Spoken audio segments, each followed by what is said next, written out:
everyone, Angelica here with Larry the Computer Guy. We are an IT managed service provider in Commerce, Michigan, specializing in cybersecurity and compliance.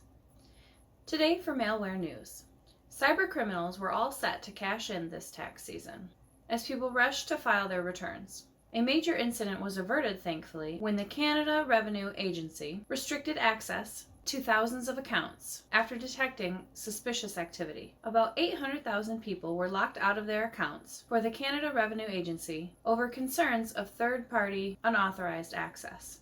The Buffalo Public School District in the state of New York was hit by a suspected ransomware attack last Friday, leading to the cancellation of classes. So far, there has been no ransom demand, however. Watch out for Twitter-based scams claiming cryptocurrency giveaways. Cybercriminals were found using promoted tweets to disseminate cryptocurrency giveaways as a scam.